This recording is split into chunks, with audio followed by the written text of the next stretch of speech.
Hi guys! Welcome back to my YouTube channel. So for today's video, i-share ko sa inyo may easy recipe for palabok. Ang mga ingredients na kailangan natin ay garlic, onion, ground pork or giniling na baboy, tinapa, shrimp, cornstarch, egg yolks, shrimp cube. For our toppings, boiled eggs, fried garlic, chicharon, and spring onion, annatto seeds or atsuete, pepper and salt, fish sauce, and bihon. Pwede nyo din po i-check yung mga ingredients na ginamit natin sa description box below. Ngayon guys, gagawin na natin yung sauce ng palabok natin. Unahin natin yung bawang, isusunod natin yung sibuyas.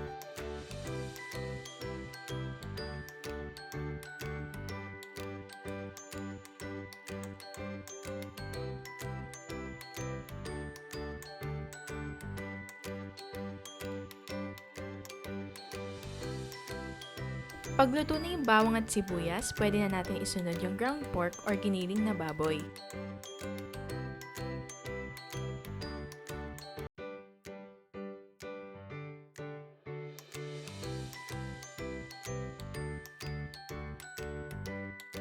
Kung medyo luto na yung giniling na baboy natin, maglalagay lang ako ng patis, pampalasa, at hahaluin ko lang, isusunod ko na din yung tinapa.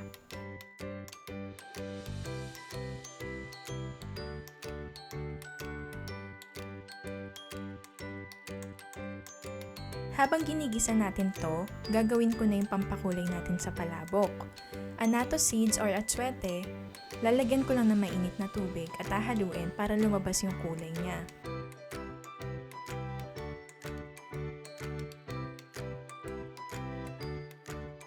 Ngayon, ilalagay ko na.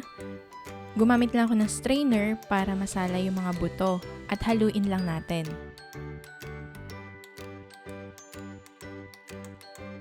Kung nakukulangan pa kayo sa kulay, pwede tayo mag-add ng atsuete ulit. Guys, kailangan natin igisa ng mabuti to para hindi madaling mapanis.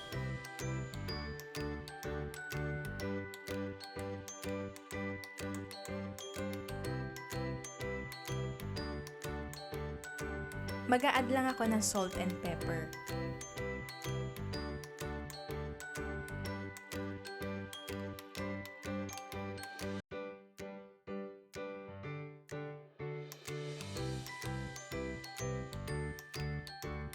After natin mag-gisa, isi-set aside ko muna. Ngayon, gagawa muna tayo ng shrimp stock. Papakulo lang tayo ng tubig at ilalagay lang natin yung hipon na pang toppings mamaya. Pagkaluto ng hipon, hanguin lang at tanggalan ng ulo, didikdikin natin kasi ibabalik ulit natin to sa pinagpakuluan nating hipon. Kasi guys, mas malasa yung ulo ng hipon.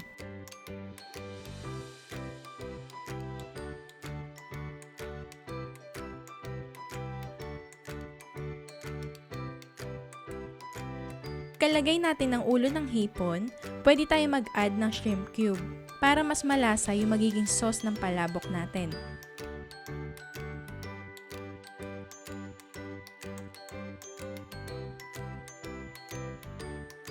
Pwede na natin i-mix yung ginawa nating shrimp stock dito. Gagamit lang ako ng strainer para hindi sumama yung ulo ng hipon.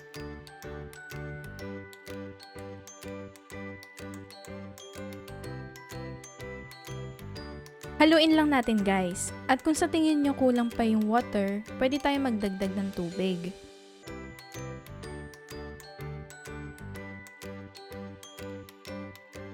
Pag kumulo na yung sauce natin, pwede na tayo gumawa ng slurry or yung pampalapot sa sauce.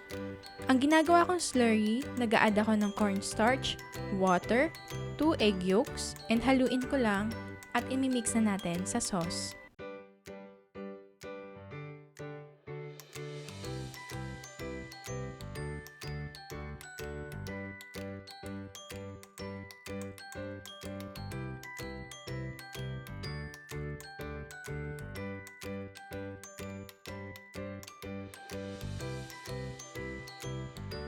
Para makasigurado tayong okay na yung palabok sauce natin, tinikman ko muna at medyo matabang kaya nilagyan ko ng konting patis.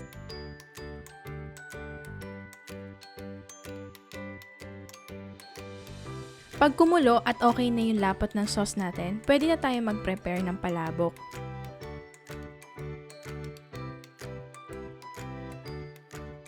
Sa pagluto ng bihon, nagpakulo lang ako ng tubig at nilagyan ko ng konting asin para may lasa yung bihon.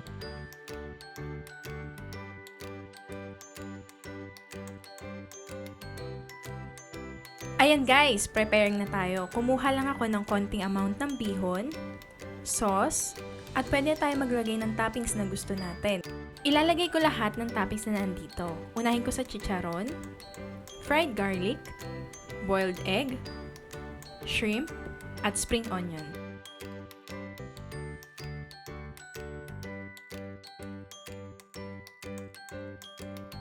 Yan guys, tapos na yung palabok natin. Pwede na natin tikman.